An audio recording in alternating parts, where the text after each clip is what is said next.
This is an interesting time of my life personally. My wife is pregnant, due in January, and I have an 18-month-old. So here's what happens. At night, after the 18-month-old has run his ragged, and my wife doesn't have any energy, we go to bed and we go, you want to have anything to say? No. You ever say, no. You want to just pray and go to sleep? Yes. And so I literally have been turning down some speaking engagements because this time of our lives is so energy draining. If any of you have had kids, remember when they're at 18 months, they're at that stage where you would be infuriated with them one minute and just love them the next minute. I mean, one minute he's like taking drinks and throwing them everywhere, and the next minute he's doing something loving. It's like, where does this come from? You know, how does this come out of the same kid? So it's a great time, but you know, I just love what he's doing so much in the ministry that he's done and bringing this conference together that, you know, this is something that I wanted to do. And so I just ask you a little grace from me because, you know, my energy is not what it usually is, but I think God will get me through. I think we need to have grace for each other. I'm going to maybe say some things that are a little hard to hear. Understand that I've walked through these things. A couple years ago, if I was talking about race, I had the solutions. You know, I was the answer man. You know, I knew, hey, we need to do this, and we can move together. I'm coming to you this morning saying that may not be the right approach. That maybe what we need is not finding the answers, but just talking for a little while. And that's what I want to talk to you all about. What I'm going to talk about right now is why I've come to this conclusion and the need for communication. I'm going to try to lay out the case why this communication is so important. And then in my workshop, I'll go more than nuts and bolts of, you know, some practical ideas. So that's sort of be my approach. And by the way, as I think about this, the issues that I'm bringing up today on interracial communication obviously don't just apply to race. There's other types of communication we may want to have, and some of the principles, especially in my workshop that I'm going to talk about, might be applicable in other ways. So that's sort of let you know where I'm coming from. So ground rules for interracial communication, why we need the communication. I'm just going to start off with the basics. This is probably some stuff that you all know, but as a professor, one thing I've learned is never assume that people know everything. When my students come into my class, I tell them, if you're coming to my introduction sociology class, I assume you know how to read and write, and that's about it. If you come to my upper division course, I assume you know what sociology means, and that's about it. So I'm going to start somewhat basic, but then I want to build into why we need this communication. And by the way, when I say communication, I don't mean what we have today. All right? What we have today is not communication. If we're paying attention to how people are talking to one another, it's not true communication. So let's go ahead and start. And do I just point? Okay, good. We live in a racialized society, a society where race matters. Now, this is very important because many people don't really recognize that our society is still racialized. They compare us back to the 1800s or the early 1900s, and of course we've changed since then. We don't have the same sort of racialized society we once did, but it's still profoundly racialized. People see things through the lens of race, and your race has an impact in your life. Because I am an African American, that has had an impact in my life. Because you are the race that you are, whatever race you are, that's had an impact in your life if you've lived in the United States. So we live in this racialized society.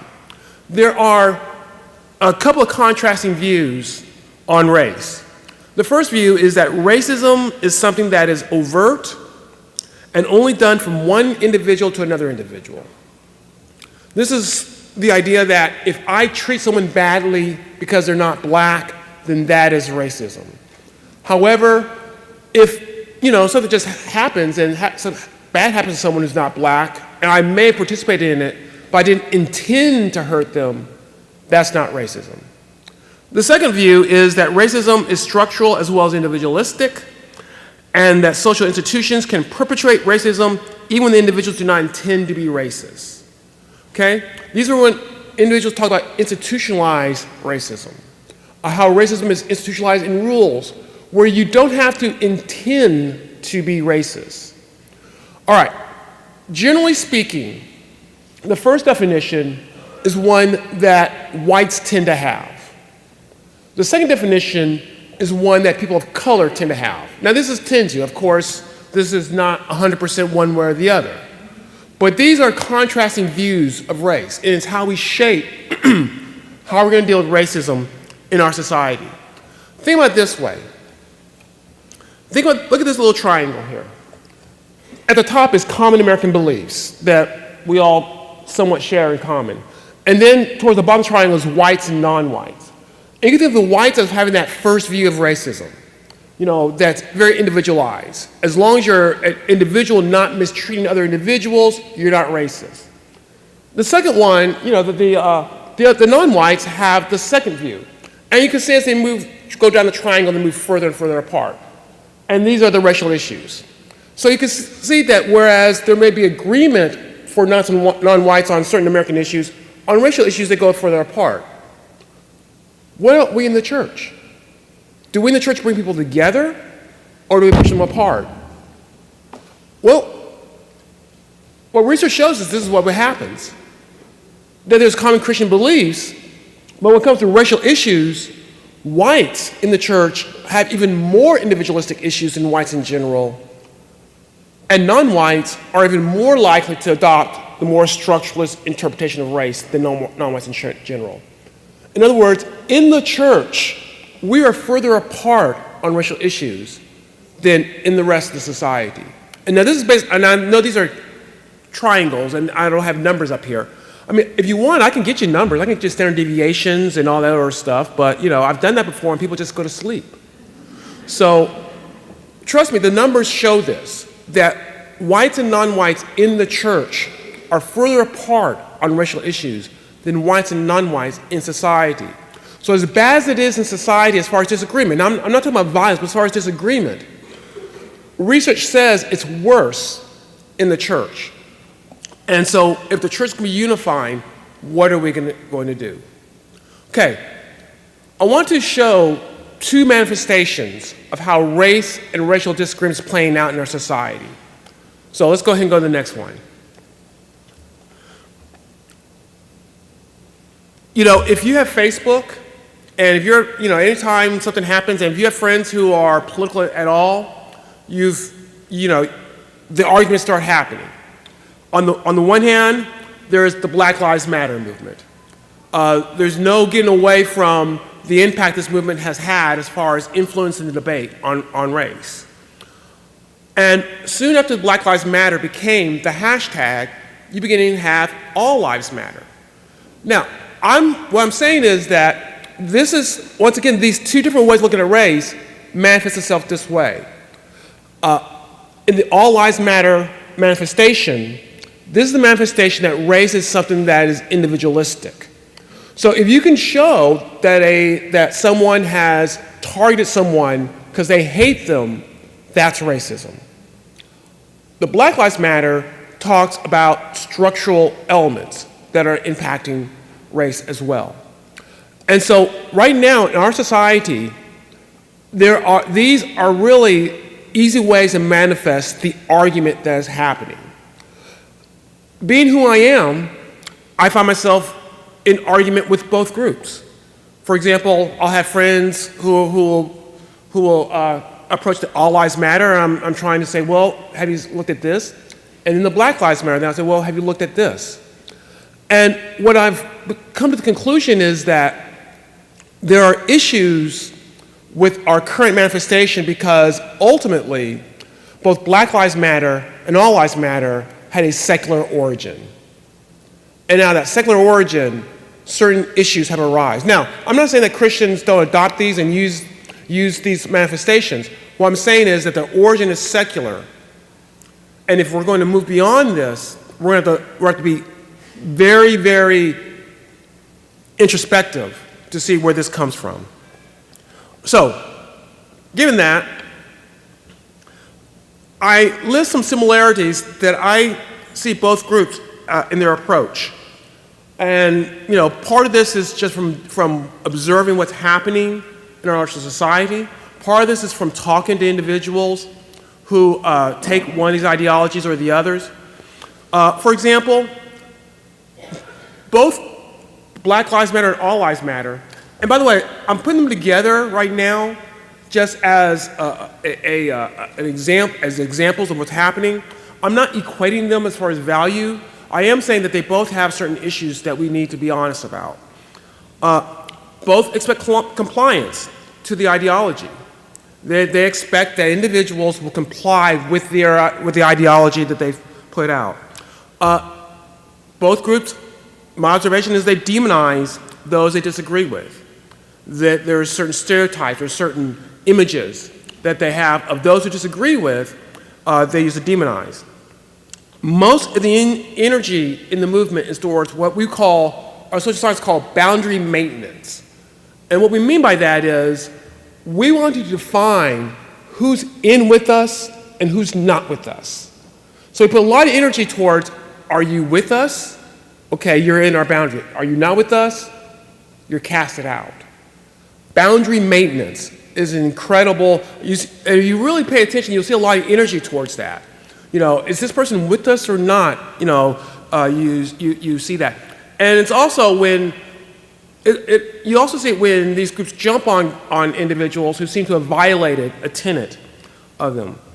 And to me, this is one of the last one is one of the ones that really hurts us because there's no expectation of compromise.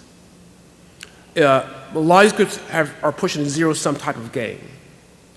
All right, so this is where our society is at when it comes to racial issues, is that we're seeing this argument again and again and again.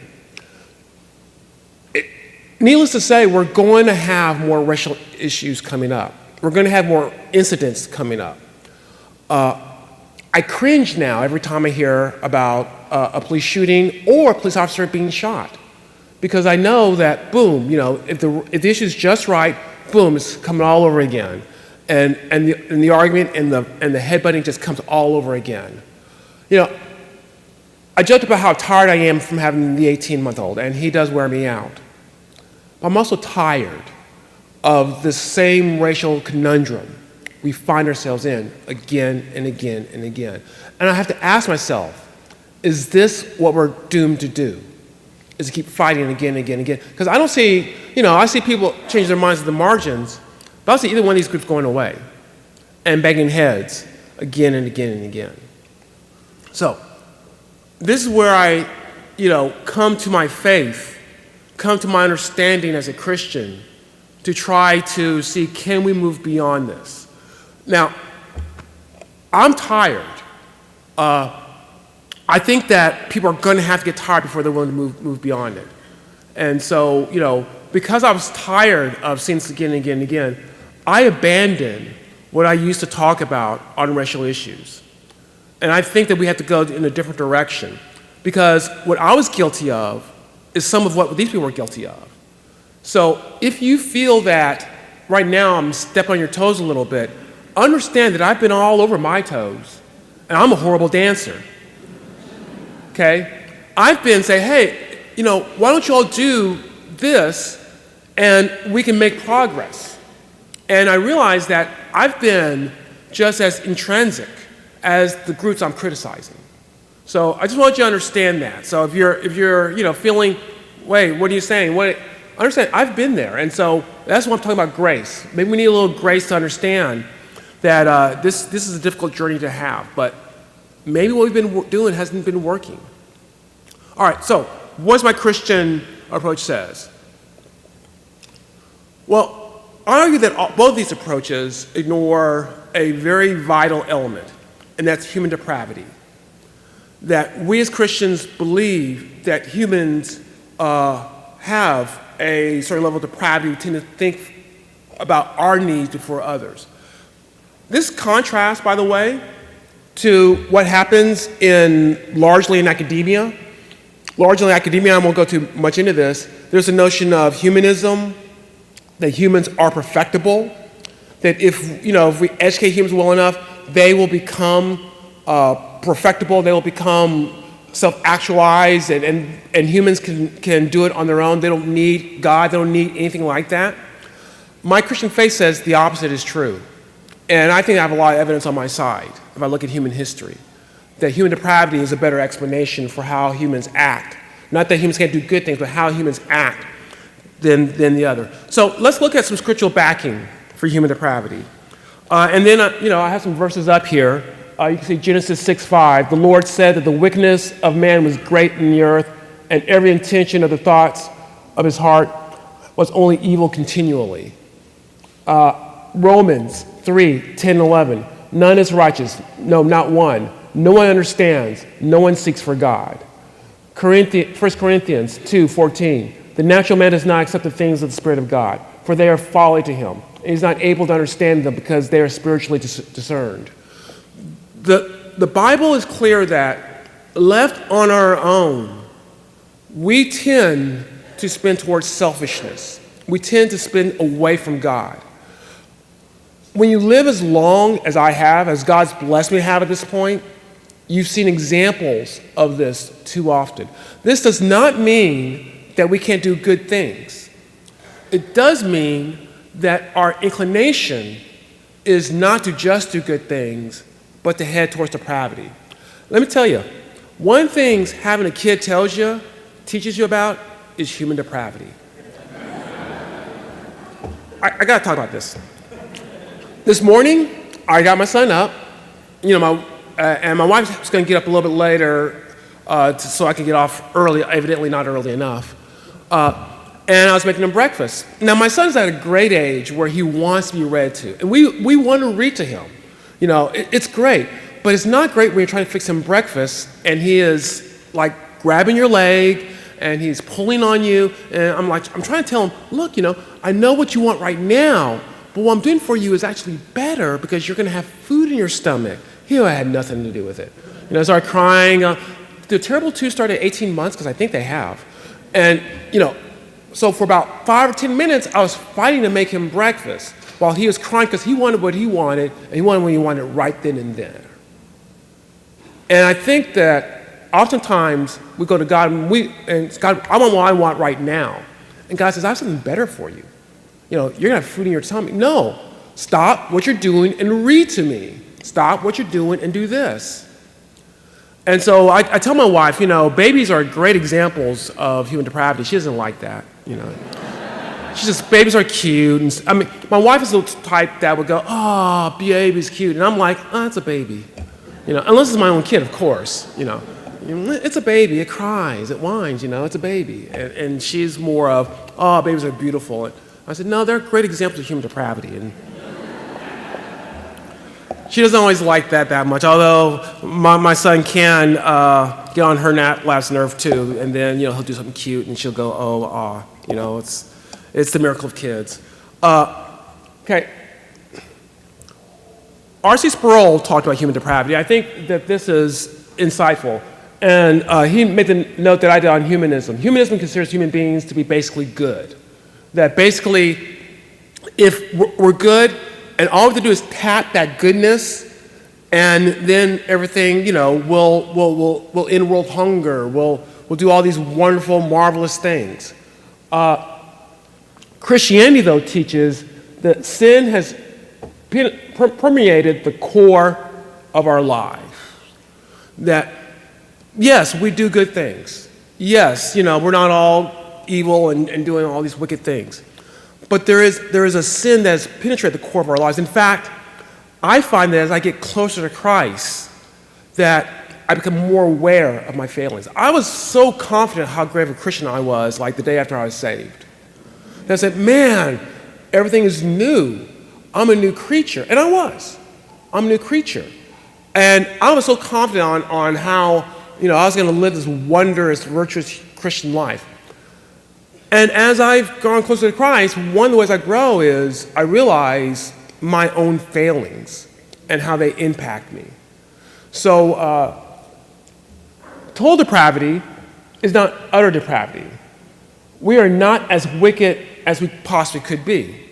So it's not the fact that we're utterly wicked.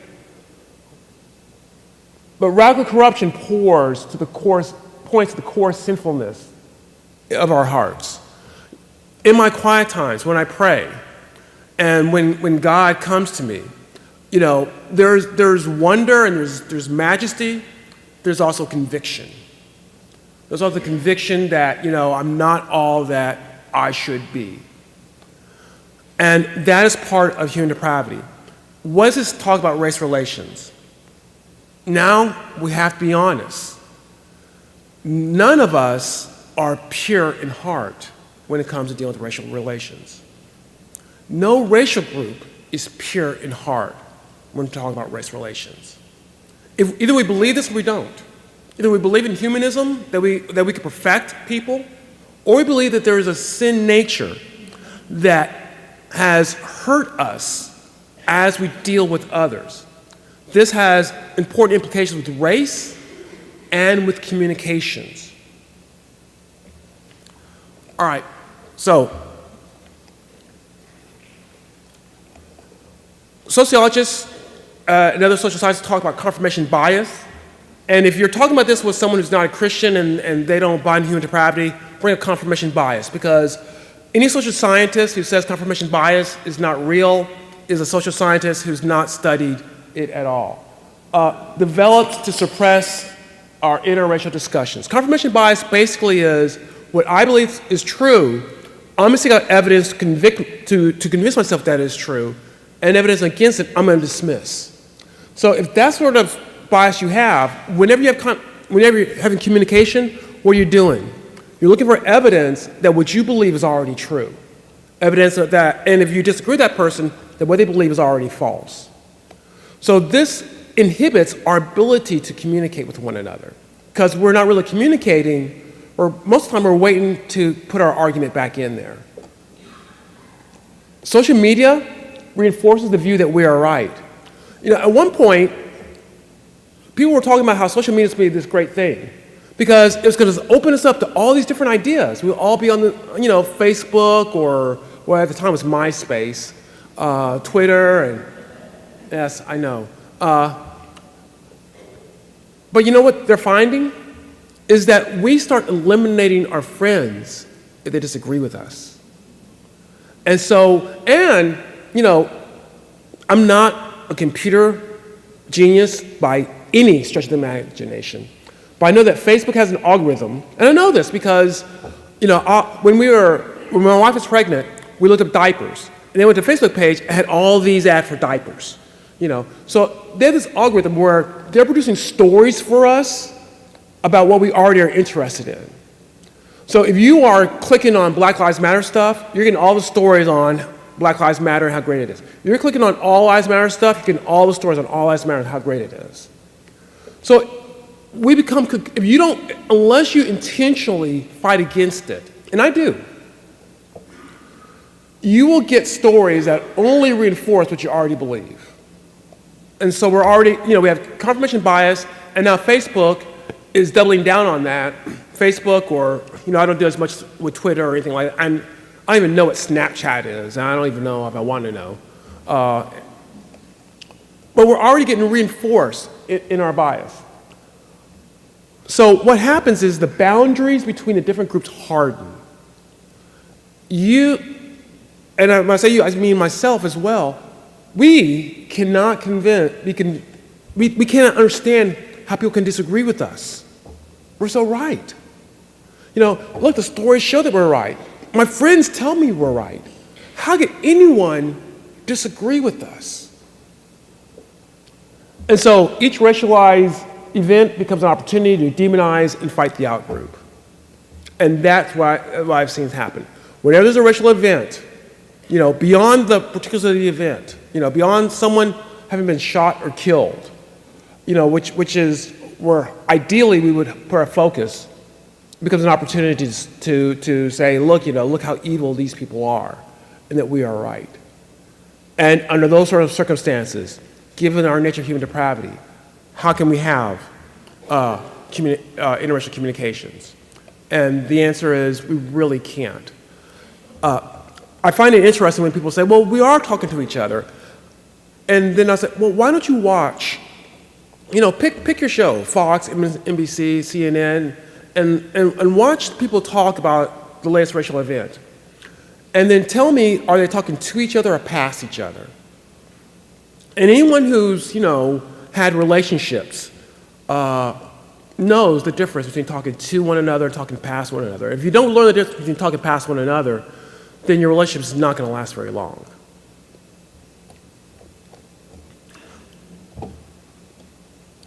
We've all heard this. Insanity is doing the same thing over and over again and expecting a different result. One of the reasons I'm tired is that in our society, I see us doing the same thing over and over and over again, and expecting things to change. And I've come to the conclusion they're not going to change unless we shake it up and do something radically different. So that's what I've come here to talk to you all about is, what's this radically different thing to do? And so my term for it is what I call a mutual obligation approach. And I say it's a Christian-based approach, but once again, if I was talking before a non-Christian audience, I wouldn't call it necessarily that. So, if you're talking to non-Christians, I wouldn't say this is a Christian-based approach. You can use other concepts such as confirmation bias, where we recognize that people of all races have a sin nature that has to be accounted for. Thus, everyone has an obligation to work towards building healthy interracial communications to solve racial problems. Remember I told you I had this solution? I've taken that solution down and said, okay, maybe eventually we'll get to my brilliant solution. Maybe eventually we'll get there. But we can't get there if I, as an African American, go, look, here's a solution, let's buy into it. We could get there if we go, let's talk about it, and we eventually get to that solution. Because at that point, it's no longer my solution. As long as it's my solution, people don't have to own it. They can say, well, that Yancey, he's a fruitcake. He doesn't get enough sleep. He has 2 kids. What do you expect? But if it's a solution that people work towards in communication with others, it becomes their solution. And what happens is, with your solution, you work to make sure it succeeds. When someone else's solution, you sit back, and if you don't really like it, you hope it fails. You may even give it some push towards failure, but you still sit back and then you wait and see what's going to happen. If we're going to move towards a new racial reality, because we're past the sort of legal Jim Crow and that sort of stuff. We're going to move to a new racial reality. It's going to be one in which we're in dialogue with each other, and we're moving towards each other and finding solutions that we can live with. Okay. The advantages of a mutual obligation approach: nobody gets to dictate their answers to others. I'm convinced that one of the things, even when we have the right solutions, when we dictate our answers to others, the resistance is going to be just too strong for that solution to work. So in a mutual obligation approach, when we're having this sort of communication where we're talking to one another, figuring things out with each other, and then we come to, okay, this is what we're going to work on together, we're going to work on it together. And maybe that triangle in the church, if we as Christians are doing it, would start decreasing. Everyone gets a chance to be heard. Now this is a big one, especially for people of color who feel like we've been shut out from the conversation. That it's very important that everyone is heard, and that everyone is acknowledged having been heard. But if we just talk with each other and don't bring in people who may disagree with us, then we're kind of doing the same thing as only talking to each other and shutting out other voices. Those voices are going to still be out there. The question is, do we want to bring them in and work with them, or do we want them outside of our community throwing rocks at us? Everyone gets a chance to be heard. And we can find solutions from all groups can accept. Now, I'm not naive. No solution is going to, of any racial problem is 100% compliance going to happen. You're going to have detractors. We're a country of 300 million people. Someone's going to disagree with something. There are actual people who like Oklahoma better than Texas. Come on! So you're going to find people who believe everything in our society. But what we can do, what I believe is possible, is that we can find solutions where, for the most part, the major players in the major political and racial groups go, okay, we can live with that. Let's work towards that. That, I think, is a possibility. And then when you have, your extremist voices out there, they, as a voice, can be somewhat marginalized because the bulk of the nation is working together, or the bulk of the community is working together, or the bulk of where we're at is working together. I believe that is possible. I believe it's possible because it's not been done yet. The question is, can we do it? It's going to take a lot of courage to do it, because to do this means you're going to get fire from all sides. So I'm under no illusion how difficult this is. And it's so difficult that the payoff isn't big enough, then I'd rather just be home with my son. But I think the payoff is that if we in the body of Christ can begin to illustrate solutions to the larger community, to the larger nation, it will be a witness unlike anything else we can do, especially on these type of racial issues. Let me just spend a few minutes talking to you all about another area that I do research in lately and why this is related to what I'm doing. Lately I've been doing a lot of research on anti-Christian attitudes. And I probably don't need to tell you that there's a lot of anti-Christian attitudes that we're probably moving to a post-Christian society. There's going to be a lot more hostility towards some of the work you do, not just from other Christians, but from non-Christians. So how does the church handle that? Well, some people in the church have been running scared and trying to find some sort of powerful political solution. In politics, there's a role for that. I'm not dismissing that completely. But to me, the truer solution, the better solution, is to offer something the world can't get.